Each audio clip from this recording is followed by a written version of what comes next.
Hello, everyone, and welcome back to a brand new episode of Shameless in Chicago. This is your host, Nin. And I'm Luke. And on today's episode, we will be discussing... Big business. Big, guys. Like, have you ever had your own business idea and you said, this could work? Like, you want to become a multi-millionaire and not work at all? And not have any bosses and work with your best friends so that way you can have a really chill working environment? Then this is the podcast for you. Because we're here to tell you, dream a little smaller so that way you don't get your feelings hurt. Yeah, no, actually, maybe don't even dream at all. Yeah, no, if anything, wake your ass up, take your ass to some school, go to get classes, and get educated before you start doing all this stuff, because there's a lot of hidden things that you don't know or that you have to pay when you open a business. Yeah, so on today's episode, we are going to be discussing business, what it takes to get a business started, failure in business, and opening up a business with your best friend. Which can probably be one of the most challenging things. Yeah, so let's get right into it. So I think we'll talk about the biggest elephant in the room, honestly, and that's going into business with your friend, because I think that's honestly a lot of advice that people tell you to not go into business with your friend or roommate or anyone you're really close with, family. Yeah. Mm-hmm. Which I would have to agree. I would have to do not go into business with your best friend. No, don't. Go into business with like someone who's like an acquaintance to you, like us. Yeah. Mm-hmm. No, I'm just kidding. See, the thing is I had like opportunities or like thoughts to get into business with other friends previously. But when it came to the way we disagreed and the way we argued, I was like, business would never be a viable option with you because we don't agree on certain things, or when we fight, it's not good and it's not good for business practice. But when I knew that it was good to open up a business with you, is that it's the way we fight. It's the way we communicate. Like, you have to see, like, if you're going to open up a business with one of your friends or somebody you know really well, look at the way you fight. Look at the way you guys handle each other at your lowest points, because it's not about how good you are together, how much of best friends you are, or like at your highest point, it's your lowest point. And that shows the true character of a person and your friendship together. Yeah, exactly. It's about kind of think about who will be there when you fall into rock bottom, who's going to help you up, and who's just going to look at you and say, man, that really sucks. I'm sorry that happened to you. Because it's going to happen. But for those people like you and I, we will gladly get down into the mud with one another and say, hey, come on, we got work to do. We got business to complete. We can go nowhere but up. Yeah. And you have to open up a business with somebody you don't feel like they belittle you. Like, oftentimes you can be in friendships and somebody will act like they're smarter than you, they're better than you, they know more than you. And that's not somebody you really want to get into business with, because, like, why are you looking at me like that? It's okay. Go on. But I don't belittle you. Go on. Is this something you have to say? Don't go into business with someone who calls you fat every day. Don't go into business. And then makes food for you so you get fatter every day. Don't go into business with somebody who wants to take over your thunder. Yeah, that's how I feel. Yeah, that's how I feel, mister. He was trying to start off this episode with the hello, everyone. Hello, everyone. But yeah, don't go into business with a friend who's going to belittle you. You definitely don't want that. First of all, that's not even a healthy friendship. But even a healthy business or partnership, not it. And I think us being such great friends, also in the way that we kind of work through situations together, it didn't really prepare us on what to expect in terms of, we need to get this licensing, we need to make these payments, we need to get this insurance. We kind of looked at these problems together, and instead of saying we're going to freak out together, we say, okay, here's how we're going to dissect this problem piece by piece. Yeah. If you can do this, I can do this, so we can come together and work on this. As long as we have a focus and set goal, it's kind of like being in a witch's coven. Everyone's intentions have to match up for everything to work. Otherwise, something is going to go wrong, and you're all going to be pointing the finger at each other. Yeah. But there's like way more into opening a business rather than just your interpersonal relationships that can get in the way. Because boy, when I tell you, this is not a cheap thing to do. People always say, oh, just spend $150 and get the LLC. Okay, you've got the LLC. Now what? What are you going to do? What are you going to buy? How are you going to buy everything you need? Yep. What are you going to do? Yep. What did we do? How are you going to expense that? How are you going to expense that? Who's going to do your accounting? Do you know that you have to go to the Illinois or any real tax website and say that you're not making any paychecks right now, so therefore you're exempt from workers' comp and unemployment tax? There's so many little nitty gritty things you got to do so that way you don't get charged by the big stupid government. And also, when you do end up like splitting or parting ways or whatever the case may be, who's taking what? Oh yeah, that's actually a big one right now. I plan on taking all of the furniture. And My cats are going to have the best time on all of our furniture. He's purposely saying that, guys. No. I think that's perfect texture. And he's going to say the white couch because that's what I want. Yeah, no, the white couch. Yeah. You're not taking the white couch. I need the scratching post. The $1,000 couch, you want to make it a scratching post? My cat deserves the best, all right? Like, hold on. Look at him. Tell me he doesn't deserve the best. He's got 3 legs. He is a cute cat. Absolutely not.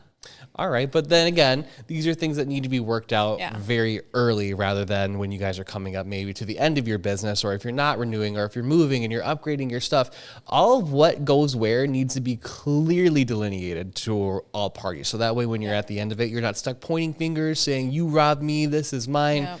It gets all very petty. So make sure you can nip all these little problems in the bud as soon as possible. Yeah, because, I mean, we're obviously just kidding. When we were buying everything, we discussed where would go where.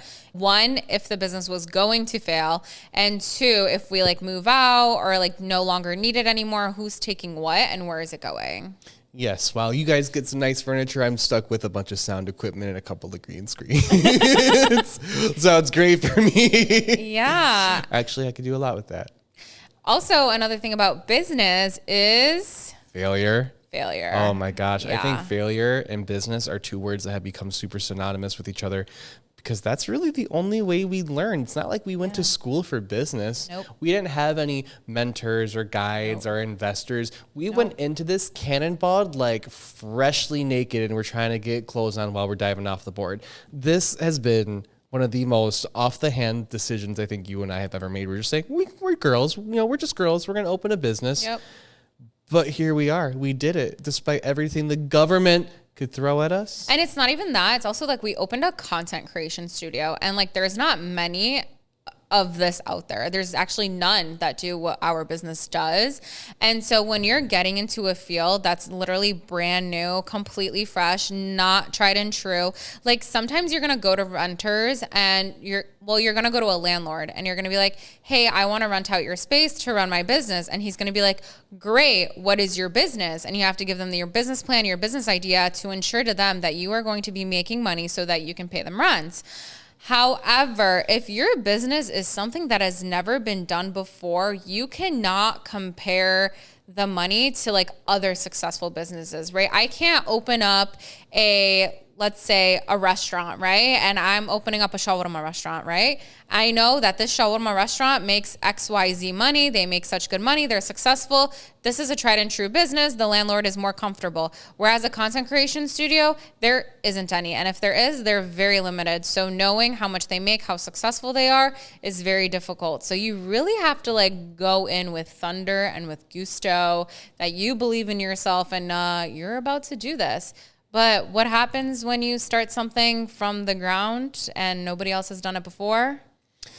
You're bound to fail. Yeah. And I think one of the biggest questions that I personally received when we started to talk about and getting open up the business, we started telling people, is that people in my personal life, they would look at me kind of like befuddled and they would say, well, what clientele do you have? Yeah. Which that was always, it was an aggravating question because, yeah, sure, I don't have clientele. I'm opening up a business without any income coming in. Yep. But how will you expect me to get a clientele if I don't have a business to show and demo off of? Like it felt like we were kind of being attacked by both ends. We were a little unsure on how to do it on the business end. Personal life was kind of making us unsure because people looked at our business and they said, I don't really understand what you do. Yep. And we went through plenty of months where we saw nothing. Absolutely nothing. Not even a dime. We actually had one day, and this is actually what I think is super funny.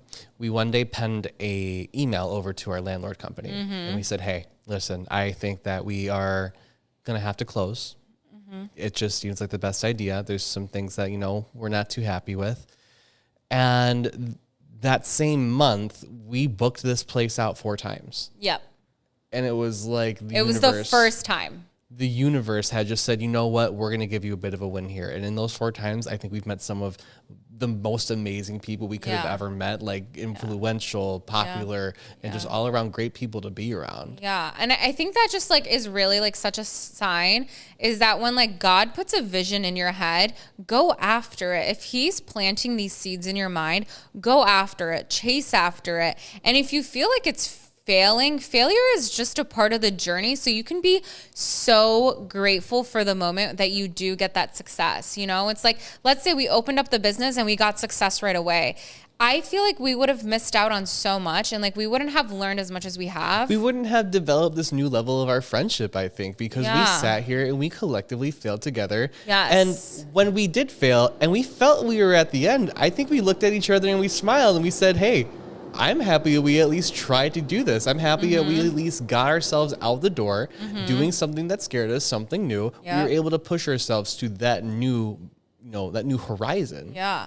And I think with the failure, we can look at each other and just kind of be like, oh, okay, well, we failed. We could go into another business, and if it fails, so be it. Yeah, I mean, hey, failure happens every day. It really does. You only need one success. One success! One great success. And so, yeah, we failed. We weren't making money at all for months on end. And then we finally got bookings, and we finally got clients, and consistent ones as well. So which made it all the more difference. And it just shows, like, believe in yourself. Like, if you have a vision in your head, it's there for a reason. God is planting that seed. That means you got it. Get the capability to do it and just go after it. And if you fail, let's say this business was a complete fail. We continued to not get a single booking until the end of the year.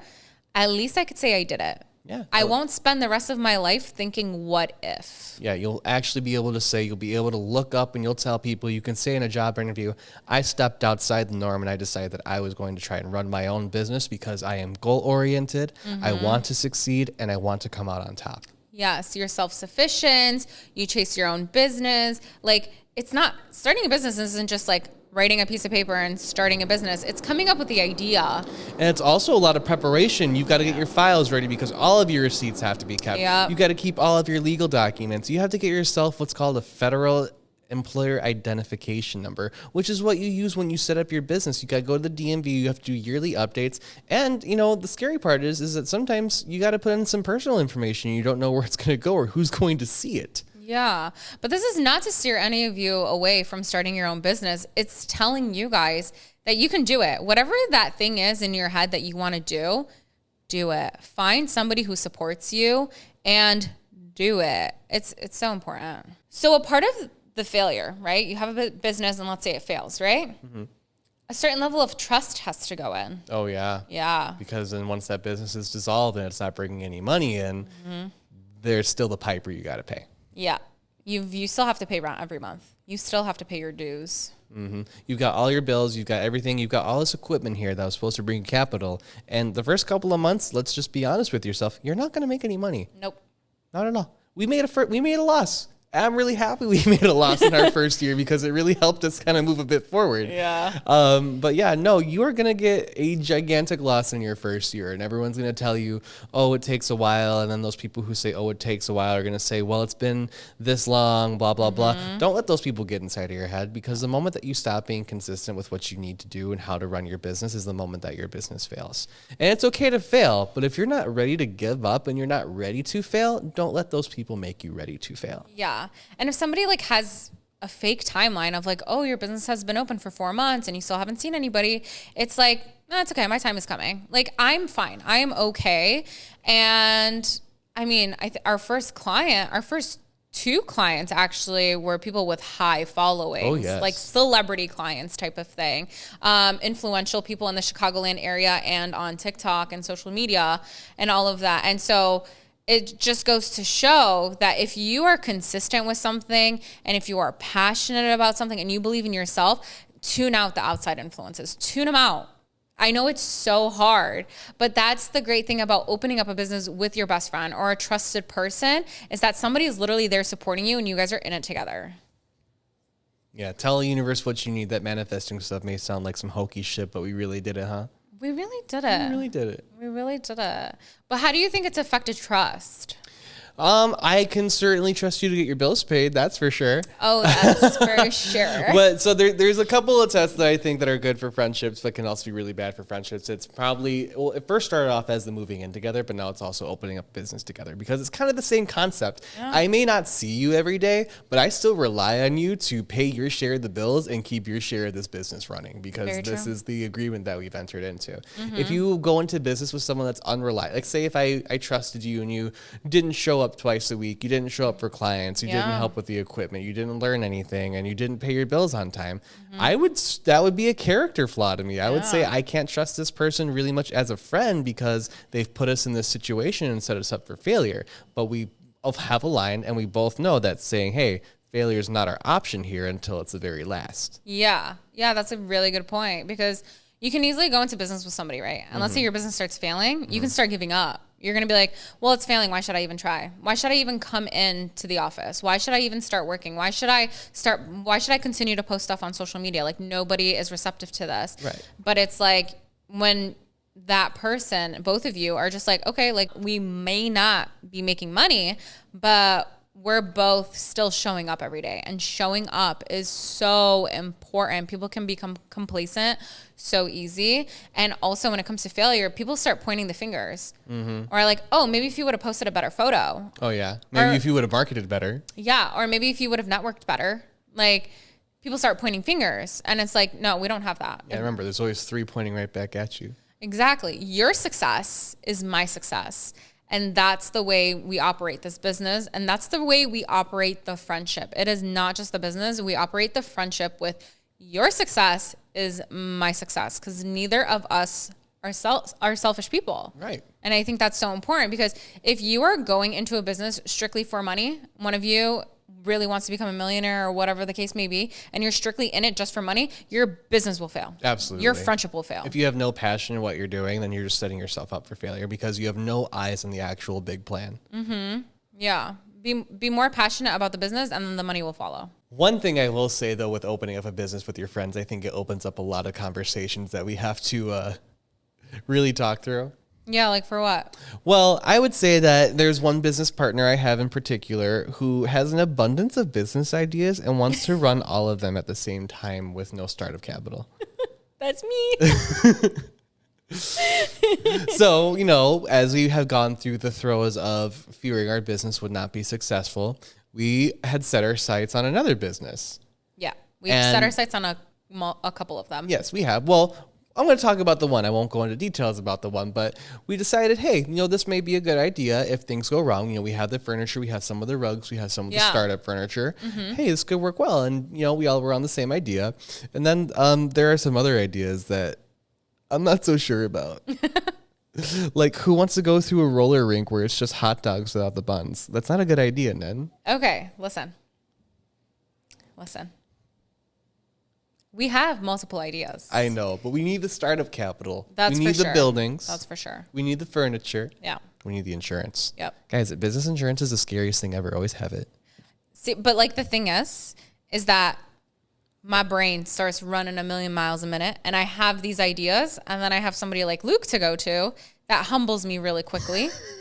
And they're not bad ideas. They're not bad ideas. They're not bad ideas, no. But they make you go, well, how well did we think it through? I'm the dreamist. Show me the plan. And he's the realist. Show me the plan. Yeah. I'm the shark. I am Mark Cuban. So he says. I will be Mark Cuban. If you are Mark Cuban, where is your capital? The letter M. Oh. For Mark. Oh. Capital M. Yeah. For millions. Yeah. But I think that touches on an important thing as well, is that when you start a business and let's say it fails, like kind of how ours did for a few months, you are not afraid to look at everything that you did, learn from it, and then grow from it, and then even build up another business. And you start to recognize that the idea is so good in your head and it might be so good on paper, but how good is it in actuality, in application of it? And so if you're going to start a business, don't start a business that requires a lot of your own personal money. Like, do not rent a place that's so over budget. Do not rent a place or start a business where it requires so much of your capital every single month. Like, be prepared for it to be a loss, you know? And if it's a success, be super happy about it, but be prepared that it'll be. And I have a question for our one-time, first-time, many-time entrepreneur friends and listeners, because I noticed something about myself after we opened a business. I became more confident in myself. Yeah. There was a time when I was maybe 21 years old, 22 years old, I wanted to be a real estate agent. And I was in this 90-hour online course, and then I finished 75 hours, and then there was a 15-hour course. And I started to have like little future visions of me being a real estate agent, right? And one of those visions is that I have to market myself. I have to go out and I have to meet people and I have to put myself on the line. And I said, you know, that's kind of nerve-wracking at this point in my life. I don't think that's something that I feel like I'm able to do. And it took me away from doing real estate. I could have had a completely different life. Yeah. But now that we've opened up this business, I had a thought one day. I said, I've opened up this business. I've marketed myself. I've put my name out there. I've talked to strangers. I've shooken hands. And I've worked with people who I've never even met before.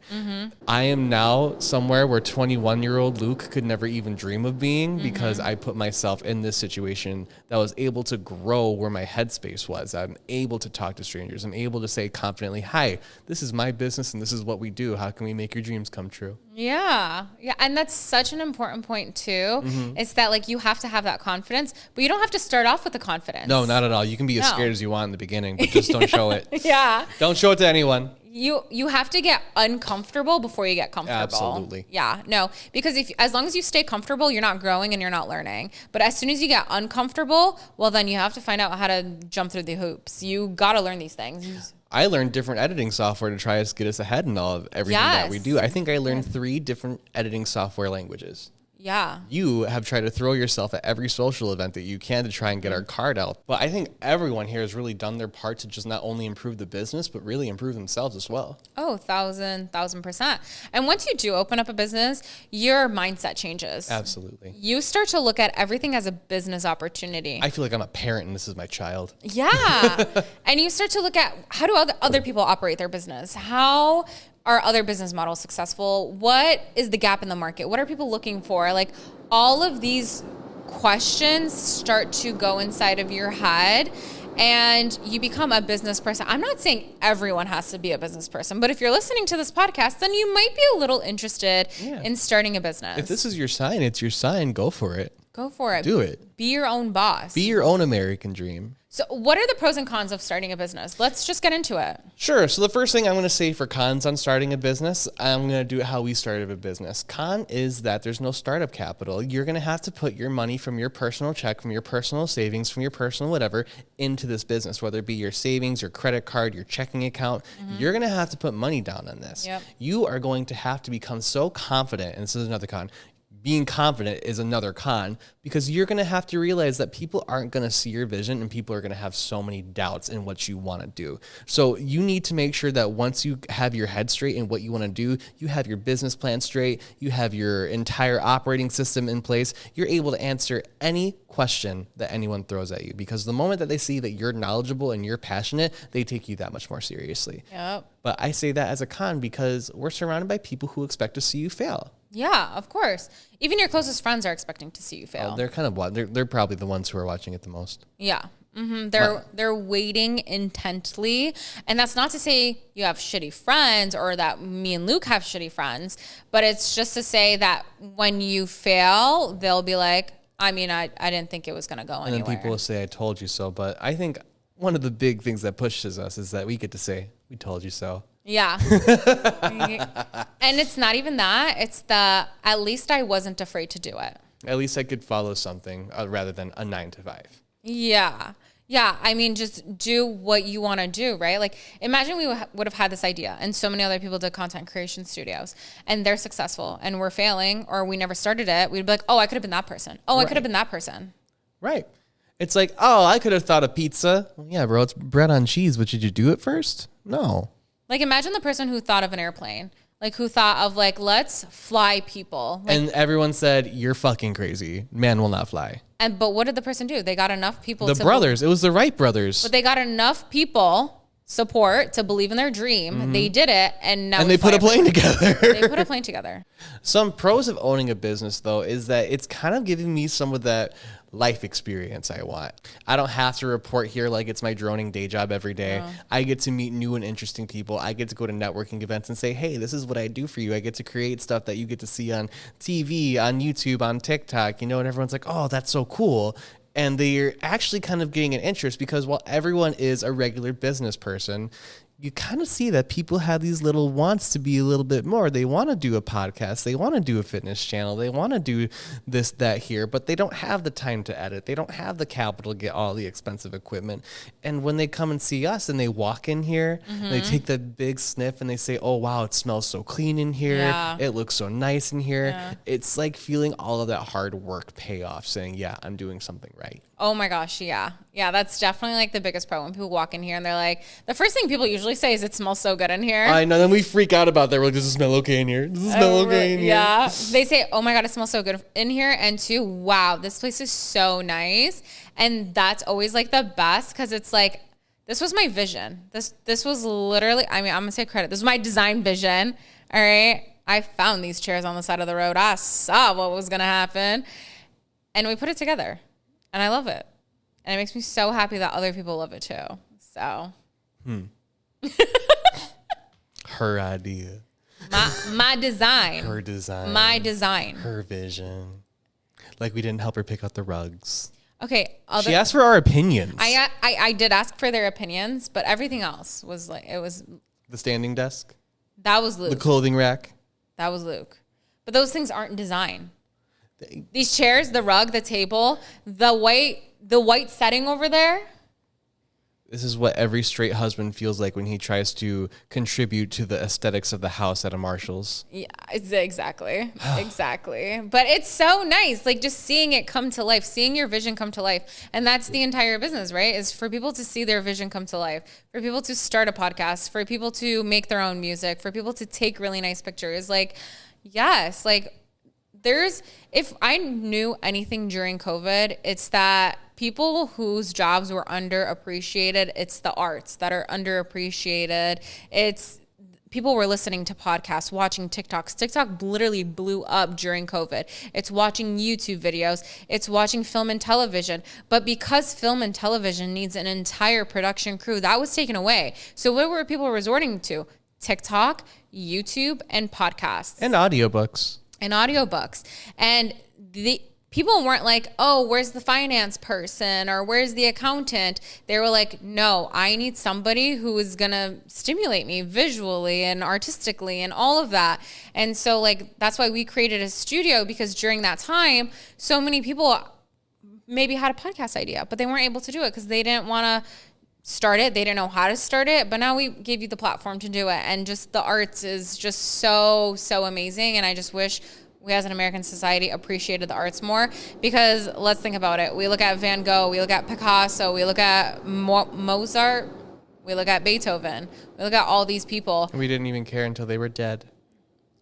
And we don't look back and be like, so who was the accountant during Beethoven's time? Who was president during Beethoven's time? Like, nobody really. Who was the treasurer? Yeah, who was the treasurer? Oh, did you show up on time to your job? No. Did you compose correctly? Yeah, but what people do still listen to is Beethoven, and his name is still a thing. Even though he couldn't hear it in the first place. Ah, crazy. I know. But he started a business because he believed in himself. You're the deaf one, I'm the musical one. Okay. Overall, this podcast is to say, believe in yourself. Find somebody who supports you, who believes in you. And if you are going to open up a business with somebody, let it be somebody who compliments you, who strengthens you and supports you. And of course, look at the way you fight. Look at how you guys are in your worst times. Not your best, your worst times. Hard times make strong people. No, seriously. And you see people's true colors. It's in the hard times that you see people's true colors. And with all of that, we wish you such great success in your career, your business, your social future. media profiles. Literally anything you want to do, just do it. Who gives a shit about anybody's judgment, right? Nobody wakes up with 1 million followers, right? You have to work towards it every single day. You don't create an Instagram, a TikTok, or a YouTube with already 1 million followers, right? You have to have built up that following. Right. It takes months of posting dumb videos on TikTok only for you to get over 100,000 views because of a cicada statue. Remember that. Remember that. Luke is talking from experience. Yeah. Alrighty, everyone. Thank you so much for joining us today. I hope you enjoyed this podcast. Don't forget to leave us a 5-star rating, like this video, subscribe to our channel, and we will see you back here every Wednesday with a new audio and every Thursday with a new video. We will see you guys until next time. All right, everyone, and join us next time as Nin shows us how she's going to DJ on the Red Line Rave on June 15th in Chicago. That's right, Nin's going to DJ a rave on a train. Snakes on a plane, raves on a train. Ooh, let's party it up.